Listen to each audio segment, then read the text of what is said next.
Especially best seminar ni जि गाहाय आयदा जों बिनि सायाव सावरायदों मोनाबिलि समावहाय आरो साननि समावहाय जोङो सेकेन्ड जोंनि जि topic Christian youth and marriage Christian लाइमोनफोर आरो हाबा जानाय बिनि सोमोन्दै जोङो सावरायदों दहाय फुंबिलि समाव गोबां गैयामोन आरो मोनसे बेसेन गोसा टपिकआ जानानै थांबाय अबसे जोंनि जे आयदा बेयाव दैखांनानै होदों Proverbs 24:27 बिनि सायाव जोङो सावरायदोंमोन आरो गोबाङा गैयामोन अब्लाबो गोजोनथाव बाथ्राया जाहैबाय बेफोर गासैखौबो रेकर्ड खालामनानै लाखिनाय जादों बेनिखायनो नोंथांमोना ससियेल मिडियाफोरनि गेजेरजों बेखौ खोनासंफाफिननो हागोन जायफोरा गैयामोन दहाय जोंनि आयदाया सासे मानसिया हाबा जानो साननायनि सिगां मा मावग्रोनांथारगौ दङ बेखौ जों सावरायदोंमोन हिनजाव लानो साननायनि सिगां हौवा लानो साननायनि सिगां मावग्रोनांथारगौ मोनसे खामानि जिखौ मावग्रोआबा हाबा जानो हाया हाबा जायोब्लाबो बिसोरनि हाबाया साक्सेस जाया खस्थ' मोनो बिनि सायाव जोङो सावरायदोंमोन केरियारनि बाथ्रा जोङो बुंदों जोंनि बे आयदाया Proverbs 24:27 जों खनसे फरायनि एसे जोङो रिकालेक्ट खालामनि 24:27 नोङो गावनि हा हु आरो खामायनानै थांनानै थानायनि राहाखौ खालामाब्ला न' बां दाखां बर' बाइबेला बुंदों थांनानै थानायनि राहा सासे मानसिया न' बां खालामनायनि सिगां हाबा जानायनि सिगां थांनानै थानायनि राहाखौ खालामग्रोनांगौ थांनानै थानायनि राहा बेखौनो केरियार होननानै बुंनाय जायो आरो जों केरियारनि सायाव जों सावरायदोंमोन आं फोथायदों जायफोरा दहाय दंमोन बिथांमोना बुजि मोनदों आरो बाइबेलनि जे अर्डार हा हु केरियार थांनानै थानायनि राहा लामा बेखौ बानायनांगौ जोबनायावसो हाबा जानायनि बाथ्राया फैयो नाथाय जेब्ला जों बेखौ उल्थां फाल्थां खालामदों इसोरनि जे अर्डार बे अर्डारखौ जोङो जोंनि बायदि सोरबाया हाबा जाग्रोदों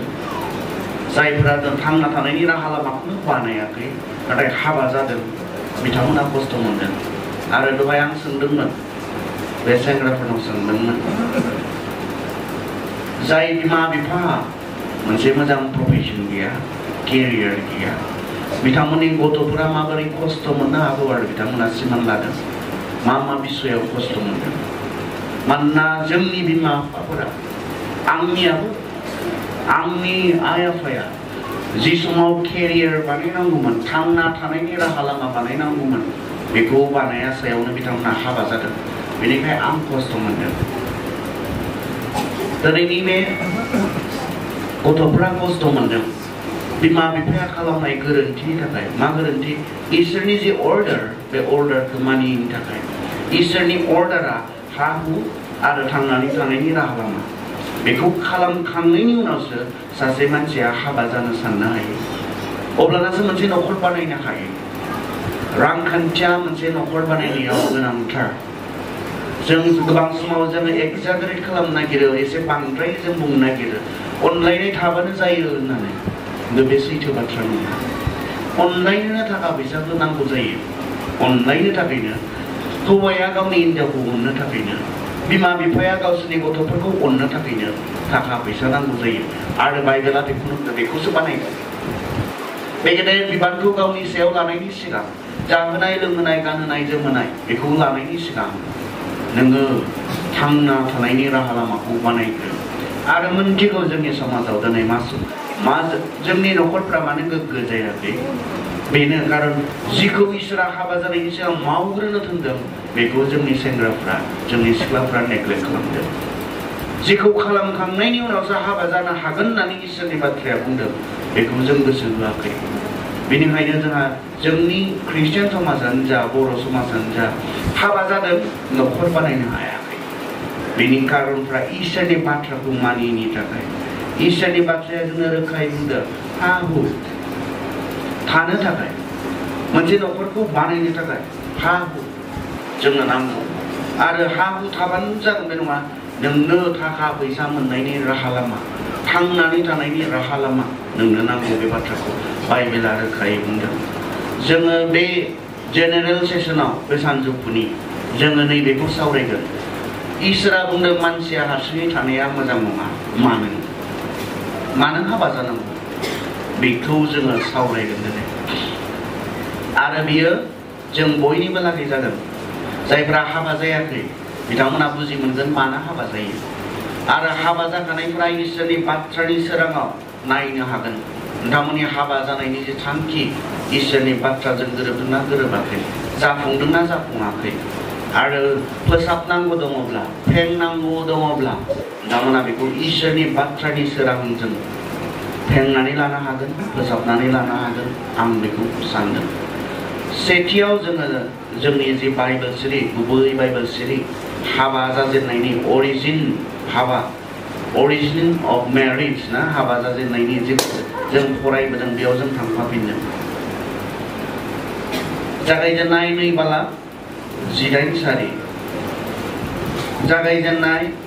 आदिपुस्तक 2:18 आरो 19 पद। बेयाव जों मैया गोबावजों नायबाय आरो जों नायदों बेयावहाय हाबा जानायनि सिगां सेंग्रा सिख्लाफोरनो बे इसोरनि बाथ्राया मा बुंनो नागिरदों जों बेखौ नायदों। दिनै जों मानो हाबा जायो बेखौ जों सावरायगोन। इसोरासो हाबाखौ बानायनानै होदोंथाय बेल'सो मिथिगौ मानसिया मानो हाबा जानांगौ। गुबुन गासै संसारनिफ्राय फैनाय गुबुन गुबुन बुंनायफोरा, फोरोंनायफोरा, जि बाथ्राफोरा इसोरनि बाथ्राजों गोरोबा बेफोर नंखाय बाखायल'। नाथाय इसोरा गावसो बानायना होदोंमोनखाय मानो हाबा जानांगौ इसोराल'सो बुंनो रोंगौ आरो फोरोंनो रोंगौ। बेयाव बुंदों आरो फोरबो इसोरा बुंबाय मानसिया हारसिङै थानाया गाहाम जानाय नङा। आङो बिखौ हेफाजाब होग्रा, बिजों गोरोबनाय सासे दागोन।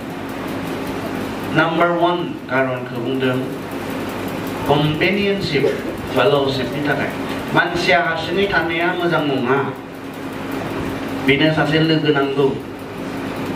अब्ला हाबानि सेथि कारना जाबाय जि मोनसे आइसोलेशन, मोनसे अकलहरिया जि फिल जायो मानसिया, हारसिं जि मोननाय मोनसे अनुभब जायो बेखौ होखारनो थाखाय, फेल'शिपनि थाखाय, लोगो लाज्लायनि थाखाय। नैबे समाव, नैबे सेंग्रा सिख्लानि समाव बेखौ बारा बुजिया आसलते। अबसे बुजियो, आं नुदों बिथांमोननि ससियेल मिडियाफोराव लिरनाय पस्टफोरखौ नुदों। बिथांमोना बुङो आं हारसिं मोनथारबाय, आंनोबो सासे नांसिगौ। बे मोननायखौ इसोरा बुजिगौ आसलते। जों जे हारसिं मोनो, मानो इसिबां मानसि थानायावबो हारसिं मोनो जोङो। थान्दैयाबो रोजाबदों नङा आरो हारसिं मोनो होननानै मेथाइ दङ थान्दै मोसागारि। हारसिं मोनो, इसिबां मानसि दङ सोरगिदिं, बिमा दङ, बिफा दङ, बिदा दङ, फंबाय दङ, अब्लाबो हारसिं मोनो। इसोरा जोंनि बे हारसिं मोननायखौ जों बुजिगौ। नैबे एसे टिनेज समाव इसेबां फिल खालामा बेखौ, खारन जों जेब्ला लोगोफोरजों थायो, गेलेयो। खिन्थु जेब्ला बैसो जालाङो बेखौ जोङो बांसिनै बुजिलाङो, हारसिं मोनलाङो। लोगोफोरा मालाय फरायबाय, जोब्बाय, गुबुन गुबुनाव साख्रि मावहैबाय, हारसिं मोनलांबाय थायो। आरो माखासेफोरा जेब्ला जों भिजिट खालामो, जों इयुथफोरखौ भिजिट खालामो गामियावहाय, नोंथांमोनाबो खालामो, जायफोरा गिर्जायाव फैथाराखै बिथांमोनखौ भिजिट खालामो। एसे बैसो जानायफोरा मा बुङो, आंजों गोरोबनाय आंनि बैसोनियानो रावबो गैला, ओंखाय हारसिं मोनहैथारो आं, बेनिखाय थांला होननानै बुङो। आरो हारसिं मोननाय इसोरा बेखौ बुजिगौ। जोंनि जि मोनसे अकलहरिया जे जों अनुभब खालामो मानसिया बेखौ बुजिगौ। बिनिखायनोथ' जोंनो मा होदों, सासे लोगो, कम्पेनियनशिप, फेल'शिप, लोगो लाज्लायनो थाखाय जोंनो इसोरनि थांखि बायदिब्ला हाबा जानाया मानि थाखाय, लोगो लाज्लायनो थाखाय। जोंहा बेयाव माबा मोनसे प्रब्लेम जादों नामा दिनै, जायनि थाखाय गोबां नागारलायनाय जादों, न'खर बायनाय जादों। औ, जों इसोरनि बाथ्राखौ मानियाब्लानो जोंनि हाबा जानायानो जा, जेखि जाया आयदायावनो जा, जोंहा समस्या जाखागोनखा। आरो जों बुजियाखै, दानि गोबां हाबा जानाय मानसिफोरा बे बाथ्राखौ बुजियाखै। हाबा जानायफोरा जे लोगोसे थानांगौ जों बुजियाखै, जों मानियाखै थारमाने इसोरनि इच्छाखौ। हाबा जादोंब्ला मानि थाखाय, लोगोसे थानो थाखायसो। नों हारसिंखायसो, नों हारसिंखायनोथ' नोंनो सासे लोगो होदों। हाबा जाखांनानै आरो हारसिं थानाय बियो मिनिंलेस। हाबा जानानै जुदि सासे चिराङाव थागोनब्ला, सासे बेंगालराव थागोनब्ला बे इसोरनि डिजाइन नङा। हाबा जाखांनानै सासे चिराङाव, सासे केरेलायाव थागोनब्ला बे इसोरनि डिजाइन नङा। हाबा जानायनि मोनसेल' कारनानो लोगोसे थानो थाखायसो आरो जाय हौवाफोरा जाय हिनजावफोरा हाबा जाखांनानै लोगोसे थायाखै बिसोरा समयसा जादों बिसोरा समयसा जादों जों बाइबेलाव प्रथम समयसा मानसिनि समयसाखौ जों मोननो हायो माब्ला मिथिगौ ना माब्ला बे समयसाया मानसिनियाव गिबि समयसा बेनि सिगां जेबो समयसा जायाखैमोन मानसिया गिबि जि समयसा माब्ला जादोंमोन मिथिगौ ने आदमजों हावाजों हाबा जाखांनानै दसे गुबुन गुबुन थानायावनो जानायमोन सैताना सानफ्रोमबो बेखौनो खाबु लादोंमोन खोमा माब्ला बिसोर हौवा हिनजाव एसे आलादा थागोन बेखौनो खाबु लादोंमोन खोमा हौवाखौ नागारनानै माब्ला हारसिङै बेरायगोन बेखौनो खाबु लादोंमोन खोमा आरो जेब्ला सानसेखालि हावाया मोनथिया मा जाखो ओइदिनखालि जों मोनथिया जेबो मानो हावाया ओइदिनखालि बै दिनखालि हारसिङै बागानाव थाबायदोंमोन जों मोनथिया नाथाय बे जेब्ला हावाया मोदायजों रायज्लायदोंमोन सैतानजों रायज्लायदोंमोन बै बिफांनि सेराव बेयाव बिनि हौवा गैयामोन बेखौ जों मिथिगौ गाव जाखांनानैसो उनाव आरो गावनि हौवानो हैनाय बे बाथ्राखौ मिथिगौ जोङो बेयाव आदम गैयामोन आरो आदमाव बेखौनो रोखायै बुंदों नों होनाय बे हिनजावा आंखौ जाहोबाय होननानै थारमाने हावायासो आरो गला बेखौनो बुंदों हिनजावासो गोग्लैफेरदों बे बाथ्राखौ रोखायै बुंदों माब्ला जानाय जेब्ला आदमजों हावाजों दसे समनि थाखाय गोजान गोजान जाज्लायबाय बेयाव सैताना खाबु लादों जों बेखौ मिथिगौ जोंनो पौला बेखौनो बुंदों बेनिखायनो जेब्ला जोङो प्रथम करन्थिया फार्स्ट करिन्थिया जों 7 अध्यायाव नायो जोंनो हाबा जानाय हौवा हिनजावफोरनो लागै इनस्ट्राक्शन पौला जोंनो बेयावहाय होदों प्रथम करन्थिया 7 अध्याय जों नायनि खोनासं 2 पदनिफ्राय नाथाय जेथिंबो जिनाहारि जानाय भाबाव गोग्लैबादि सासे हौवाहा गावनि बिहि थाथों आरो सासे हिनजावहा गावनि बिसाय थाथों 3 पद खोनासं बिसायनि मोननांगौखौ बिहिया आरो बिहिनि मोननांगौखौ बिसाया होथों बिहिया गावनि मोदोमनि सायाव बिगबा नङा बिनि बिसायासो सासेया सासेनि मोननांगौखौ होआलाबा दाथा आरज खालामनो खाबु लानो थाखायल' सानैजों गोरोबलायनानै गुसुं सम गावबा गाव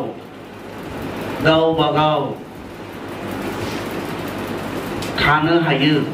नाथाय नोंसोर गाव गावखौ हमथानो हायियाव सैताना भाबाव बोलांनो हायि बायदि नोंसोरो उनाव लोगोसे जाफिन हाबा जाखानायफोरनो इनस्ट्राक्शना मा पौला बुंदों आरज खालामनो थाखायल' मोनसे प्राइभेटै आरज खालामनो थाखायल' इसोरजों मोनसे सम लानो थाखायल' गुसुं सम मा जानो हायो गावबा गाव थानो हायो सोर हाबा जाखानाय हौवा हिनजावा बेखौ खिन्थु सैताना जे बे हारसिं थानायखौ नुनानै खाबु लाया बेनिखाय थाबैनो मा जाफिन लोगोसे जाफिन जोंहा समयसा जादों इसोरनि बे बाथ्राखौ मानियैखाय बोसोर बोसोर सासे हौवाया जेब्ला हिनजावनिफ्राय गोजानाव थायो बोसोर बोसोर जेब्ला सासे हिनजावा हौवानिफ्राय गोजानाव थायो जोंहा समयसा जादों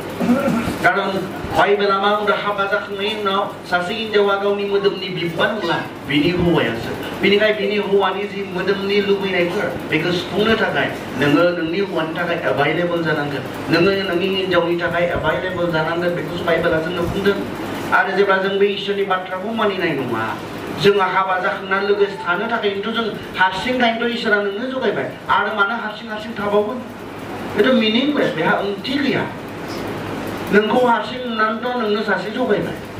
आरो हाबा जाखांनानै मानो गोबाव सम गोजान जों थालायगोन मानो गुबुन गुबुन जायगायाव थाबावगोन इसोरनि जि हाबा जानो होनायनि कारन नों हारसिं नोंनो लोगो नांगौ नों हारसिं नोंनो लोगो नांगौ बेनिखाय हाबा जाखानायफोरनि थाखाय इनस्ट्राक्शना बे जेसेबां हायो जोङो लोगोसे थानांगौ आंबो बोलो मोना मोनदों बे खोथाखौ बुंनो बोलो मोना मोनदों मानोना आंहाबो दङ बेनि सायाव इसु आं थायो उदालगुरियाव मिसेस थायो क'क्राझाराव आरो आं प्रेक्टिकेलि बिनि समयसाखौ मिथिगौ आरो प्रेक्टिकेलि बिनि समयसाखौ मिथिगौ आङो मा समयसा जायो लोगोसे थायाब्ला बे फार्स्ट कारन बेयो जायाब्ला गुबुन गुबुन गाहायनि मोनसेबो कारना जाफुङा नेक्स्ट कारना मानो हाबा जानांगौ नेक्स्ट कारना हेफाजाब होज्लायनो थाखाय नैथि कारना बेबो जानाय नङा नों लोगोआवनो गैयाब्ला माबोरै हेफाजाब होनो हागोन आंनि मेसेजआ गोबां समाव गावखौ सिंगल पेरेन्ट बायदि अनुभब खालामनो गोनां जायो बुङाब्लाबो आंनि गथ'खौ खांनायाव फेदेरनायाव बिमाबो नांगौ बिफाबो नांगौ गोबां समाव गावनो बिफाबो जानांगौ गावनो बिमाबो जानांगौ जेब्ला जोङो गोजान थालायो इसोरनि हाबा जानो होनायनि थांखिया जाफुङा ओंखाय सेंग्राफोर सिख्लाफोर आइडियाथ' नोंसोरनि थाखायसो आं मा बुंनो नागिरदों नोंसोरनि थाखाय जाय सेंग्राखौ हाबा खालामोब्ला जेब्लाबो लोगोसे थानो मोनगोन बेजोंसो हाबा जागोन अब्लानासो इसोरनि हाबा जानो होनायनि थांखिया जाफुंगोन जाय हिनजावखौ हाबा लायोब्ला जेब्लायबो लोगोसे थानो मोनगोन हेफाजाब होलायनो मोनगोन बे सिख्लाजों हाबा जा अब्लाना इसोरनि हाबा जानो होनायनि थांखिया जाफुंगोन लोगोसे थानो थाखायसो इसोरा हाबा जानो होनाय हाबा जाखांना जुदा थानो थाखाय गोजान थालायनो थाखाय नङा लोगोसे थानो थाखाय आरो जेब्ला जों लोगोसे थानाय नङा जोंहा समयसा जागोन लोगोसे थायैनि थाखाय मानोना इसोरा जोंनो मोदोमाव मा होनदों मोनसे सेक्सुअल डिजायर ना मोदोमनि जि लुबैनाय आथोनारि लुबैनाय बेखौ होदों आरो बेखौ सुफुंनायनि दायित्वआ सासे हौवानि थाखाय गावनि हाबा जानाय हिनजाव आरो सासे हिनजावनि थाखाय गावनि हाबा खालामना लानाय हौवा जेब्ला एभाइलेबल जायो अब्लाना बे मोदोमनि लुबैनायखौ अल्टारनेटिभ गुबुन लामाफोरनि गेजेरजों सुफुंनो मानसिया नागिरो आरो बेनिखायनो समस्या जादों हौवाखौनो मोना अब्ला मा जाय एभाइलेबल खाथियाव बेजों गोग्लैलांनायनि सम्भावना थायो हिनजावखौनो मोना खाथियाव अब्ला जाय खाथियाव जाय हिनजावफोर दङ बिसोरजों गोग्लैलांनायनि सम्भावना दङ दाख्लै सासे हौवा मानसि गाबहरदों आंनि सिगाङाव ओरैनो आरोबाव सोनाबथिंबावनिबाव गाबदों बिथाङा बुंदों गावनि जे हाबा जानाय जिबन बे जिबनाव ओरैबायदि समयसा जाबाय गोबाव जोराखिसै बोसोरबो जोराखिसै बिनि हाबा जानाय जिबना जेब्ला हिनजावा एसे इसु जानानै सप्तानै सप्ताथाम न'आव गारनानै थाफैबाय बे समावनो बिथाङा गुबुन हिनजावफोरजों गाज्रि खामानियाव थांदों बे बाथ्राखौ बिथाङा सिमान लादों ओंखायनो हाबा जानाय हौवा हिनजावफोर इसोरा नोंनो जगायनायनि खार'ना लोगोसे थानो थाखायसो नों हारसिंमोन नोंनो लोगो नांगौमोन इसोरा बेखौ बुजिनानैनो नोंनो हौवाखौ होदों नों हारसिंमोन नोंनो लोगो नांगौ बेखौ बुजिनानैनो इसोरा नोंनो हिनजावखौ होदों लोगोसे थानो थाखाय आरो जों सेंग्रा सिख्लाफोरनि थाखाय मेसेजआ बेबायदि हौवाजों हाबा जा जायजों लोगोसे थानो मोनगोन बेबायदि हिनजावजों हाबा जा जायजों लोगोसे थानो हायो अबसे आंनि खोथायावबा जों रायज्लायखादों हाबा जानायनि सिगां अब्लाबो आं जास्टिफाइ खालामनो नागिराखै आंनिया थिग होनना बुंनो नागिराखै बाइबेला जेब्लाबो थिग इसोरनि बाथ्राया जेब्लाबो थिग आं बेखौसो मिथिगौ जों सावरायखादोंमोन आंनि खामानि आरो बिथांनि खामानि बै समावथ' बिथाङा जरहाटआव दंमोन जेब्ला जोङो 2016 हाबा जादों एसे कमिउनिकेसनाबो प्रब्लेम बावबिथिंब्ला थांलाय फैलायाबो जानसिन बावबिथिंबा जरहाटआवबा जोंना ओरैजाय बेनिखायनो बिथाङा जरहाटआवसोमोन अब्ला हाबा जानायनि सिगां बेफोर बाथ्राखौ आंनि खामानिनि थाखाय आं उदालगुरियाव गोबां सम थानांगौ जायो बेफोरखौ जों सावरायलायनानै अबस्था जों एग्रि जानानै जों हाबा जादों खिन्थु आं बुंनो नागिराखै आंनिया राइट होननानै इसोरनि बाथ्राया राइट नङा होननानै जेब्लायबो इसोरनि बाथ्रायानो सैथो आरो जोंनि गासैनो इसोरनि बाथ्रा बायदि जायोब्ला समयसा गैया दिनै जोंनि हाबा जानाय जिबनाव न'खर जिबनाव समयसा जानायनि मोनसेल' खारना जोंनि हाबा जाजेननायनिफ्रायनो इसोरनि बायदि नङा हाबा जाखांनायनि उनाव इसोरनि बाथ्राया फोरोंनाय बायदि नङा बेनिखायनो जोंनि न'खरा दिनै सैताननि आन्डार एटेक सैतानजों जोङो थांखिनानै समयसा जों खालामनानै गोजाजों जोङो दोनजादों बेनिखायनो नाम्बार 1 कारना बे नाम्बार 2 कारना मानो नाम्बार 2 कारना बुंदों बेयावहायनो जोङो जागायजेननाय जोङो दहाय फरायखाबाय एसे अब्लाबो आं फरायफिननो आङो बिखौ हेफाजाब होग्रा बिजों गोरोबनाय सासे दागोन नाम्बार 2 कारना जाबाय हेफाजाब होज्लायनो थाखाय लोगोसे थानो थाखाय नाम्बार 1 नाम्बार 2 हेफाजाब होज्लायनो थाखाय नाम्बार 1आ जेब्ला जानाय नङा नाम्बार 2आबो जानाय नङा लोगोसे थायोब्लासो हेफाजाब होलायनायाबो फैगोन सहाय होलायनायाबो फैगोन हेफाजाब होलायनो थाखाय हाबा जायो मानसिया हौवाया हिनजावखौ हिनजावा हौवाखौ स्पेशली बेयाव सोरनि बाहागोआव बुंदों मिथिगौ आदमखौ हारसिं नुनानै इसोरा बिखौ सोर सहाय खालामगोन बिखौ सोर हेफाजाब खालामगोन बेखौ नुनानै बेखौ हेफाजाब होग्रा रावबो गैया बेखौ सहाय खालामग्रा रावबो गैया होननानै सासे हिनजाव मानसिखौ इसोरा जगायदों अब्ला हाबा जानाय हिनजावफोर बुजि बे बाथ्राखौ नोंथांमोना नोंखौ नोंनि हौवानो जगायनायनि मोनसे कारना मा हेफाजाब होनो नोंनि हौवाखौ सहाय खालामनो नोंनि हौवाखौ गासैखौनो हौवानि सायाव सोनारनानै थांनानै थानो थाखाय नङा जेब्लायबो हौवाखौ दुसि दुसि गाननो जोमनो जानो लोंनो थाखाय नङा नोंनि हौवाखौ हेफाजाब होनो माने गासै बिसयाव गथ'फोर खांनायाव रांखान्थि खामायनायाव खामानि दामानियाव न'खर लुखांनायाव गासै बिसयावनो नोंनि हौवाखौ हेफाजाब खालामनो थाखाय नोंथांखौ जगायदों नों जाहोनांगौ नों गानहोनांगौ नों जोमहोनांगौ बे सासे ख्रिस्ट'खौ मिथिनाय आइजोनि आखु जानो हाया बे एटिट्युड जानो हाया जाहोगोन होननानै लाबोदोंमोन दा नोङो गानहोगोन होननानै जोमहोगोन होननानै लाबोदोंमोन दा नोङो दालाय मानो हायाखै बेखौ सासे ख्रिस्ट'खौ मिथिनाय आइजोआ बुंनो हाया नोंनि गथ' नों जाहो नोंनि गथ'फोर नों फरायहो बुंनो हाया सासे ख्रिस्ट'खौ मिथिनाय आइजोआ बे ख्रिस्ट'खौ मिथिनाय सासे आइजोआ मिथियो आंनि हौवाखौ बेफोर गासै बिसयावनो हेफाजाब होनोथ' आंखौ जगायदों खामायनायाव दामायनायाव गथ'फोर फेदेरनायाव न'खर लुखांनायाव गासै बिसयावनो हेफाजाबगिरि जानो थाखाय हिनजावफोरखौ जगायदों हौवा सासे हौवा मानसिखौ बेस्ट हेफाजाब होनो हानाय हिसाबै जोंनि बायदिबा सोर जागोन आंथ' हेल्प नांगौ जायोब्ला मानसि हिसाबै माब्लाबा सासे हौवा मानसि लिंदेरो हौवा मानसि खिन्थु इसोरा मानो बेयाव हौवा मानसि जगायासै आदमखौ हारसिं होननानै आं सासे हौवाखौनो दाबावनोसै अब्लाना बिसोर सानैजों बांसिन खामानि मावनो हागोन सानैबो हौवाफोरबा आदम बायदिनो सासे दाबावनोसै इसोरा मिथिगौ सासे हौवा मानसिनि थाखाय बेस्ट सोर हौवाय जानो हागौ हौवाखौ हेफाजाब होनो हौवा दायाखै जागायजेननायनिफ्राय हाबाया सासे हौवा आरो सासे हिनजावनि गेजेराव जाबोदों गोसोआव लाखि बिमा बिफाफोर जोंनि दिनैनि गोदान जेनेरेसना हौवाजों हौवा हाबा जानो ओंखारबोदों हिनजावजों हिनजाव हाबा जानो ओंखारबोदों बे बाइबेलनि बायदि हाबा नङा आदमा हारसिंमोन गियानि इसोरा साननो हागौमोन हौवाफोरब्ला बांसिन सहाय जागोन हौवाफोरब्ला बांसिन हेफाजाब खालामनो हागोन सानैबो जुदि हौवा जायोब्ला मोजांसिन जागोन गियानि इसोरा बेखौ साननो हागौमोन नाथाय जागायजेननायनिफ्रायनो हाबाया सासे हौवा आरो सासे हिनजावनियाव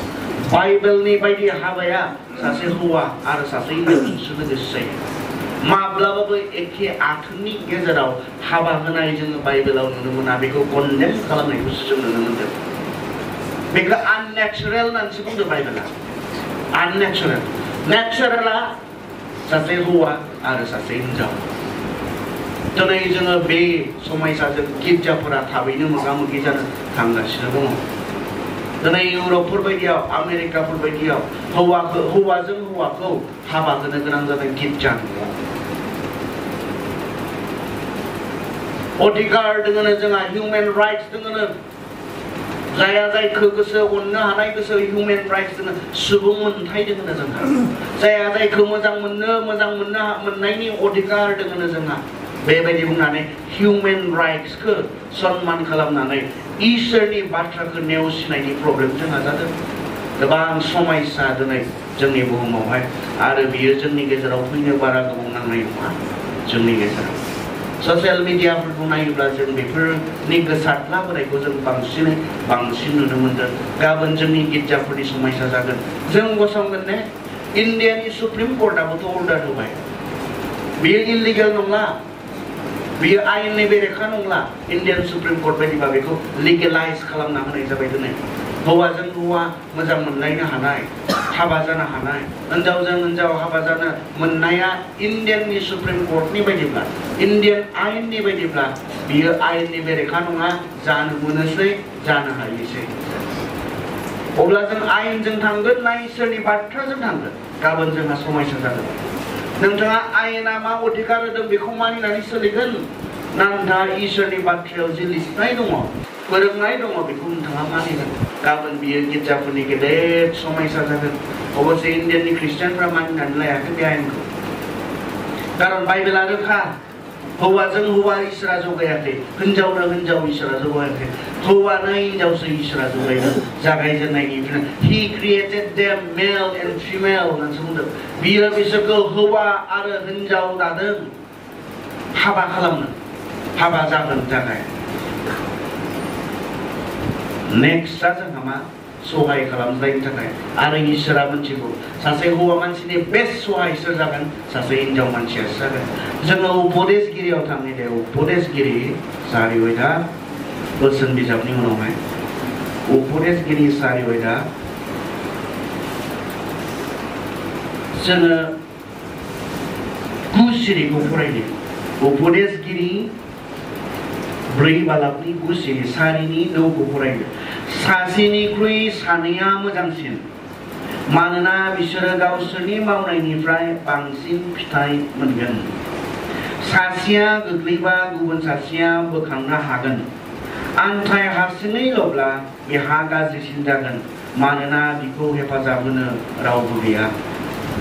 सासेनिख्रुइ सानैया मोजांसिननो आरो मा खारननि थाखाय बेखौ बाइबेला रोखायै बुंदों। सासेनिख्रुइ सानैया मोजांसिन। नाम्बार 1 मानो बिसोरो गावसोरनि मावनायनिफ्राय बांसिन फिथाइ मोनगोन। हाबा जानायनि कारना बे हेफाजाब होज्लायनो आरो मानो थाखाय मानोना सासेनिख्रुइ सानैया मोजांसिन। मानो मोजांसिन? कारना बिसोर सानैबो जेब्ला मावगोन अब्लाना बिनिफ्राय बांसिन फिथाइ मोनगोन। हाबा जानानै सासेयाल' मावगोन बेखौ बाइबेला बुङाखै, सासेयाल' जाहोगोन बेखौ बुङाखै। सासेया अबसे नोंनि हौवाहानो आग्लायलायनाय धोन सम्पति दङब्ला थायो अबसे नों मावालासिनो थाखा फैसानि खोथा आरो खिन्थु गुबुन बिसयाव नों हेफाजाब होनांगोन हौवाखौ। थाखा फैसानि बाथ्रायावल' नङा हेफाजाब होनाया, नाथाय बेयाव मा बुंदों जेब्ला बिसोर सानैबो मावगोन बिनिफ्राय बांसिन फिथाइ मोनगोन। हेफाजाब होनो थाखाय जोंनि आइजोफोरा दिनै माबोरै बोसोन बिजाब 30 बालाबाव आइजोफोरनि बिसय मोजां सासे गुन गोनां आइजोनि बिसय खोब मोजाङै लिरदों। आरो बे आइजोआ मा खालामोनो, बे आइजोआ बियो जिफोर दायोनो, बियो जिफोर दानानै बेफोरखौ फानहरोनो। बियो जि बायग्राल' नङा, जोंनि माखासे आइजोफोर बायदि बायग्राल' नङा, बियो जि बायग्रा, दख'ना बायग्रा, गस्ला बायग्रा, बायग्राल' मा फाननाय गैयाब्ला नोंनि थाखा फैसाखौ हरनायल' मा जागोन, जोबलांगोन। मा दङ फैफिननायनि गैयाब्ला आरो सासे अगियानि मानसियासो बेखौ खालामो, जायहा जेबो हिसाब गैया, कालकुलेसन गैया, बाजेट गैया। बिसोर मानसियासो हौवाया बेसेबां मोनो बिनि हिसाब थाया, बेसेबांनि बायोब्ला बे दानसेयाव मा खस्थ' जागोन, गथ'फोरनि फरायनायाव मा खस्थ' जागोन, सासे अगियानि मानसियासो बेखौ खालामो। आरो जाय हौवाफोरा अगियानि बेबायदि आइजोफोरखौ हाबा खालामनानै लादों जोबस्रांदों। बिसोरहा हा एसे दङमोन फाननो गोनां जादों, गय बारि दङमोन सोरनोबा बन्दकआव होनो गोनां जादों, जोबस्रांदों बिसोरहा। नाथाय बे आइजोआ मा खालामो बोसोन बिजाबनि बायदिब्ला बे आइजोआ जिफोर दायो, बियो फानो, बियो हौवानि खरस खालामना लाबोनायखौ नेबाय थायानो, बियो जाग्रा मुवाफोरबो बियो बुथुमोनो। आरो मा बुंदों, बियो जिफोरखौ फाननानै मोजां हाफोर बायोनो। सोरहा बायो बोसोन बिजाब 31 10 सिरिनिफ्राय फरायलांबा मोननो हायो। सोरहा बायोनो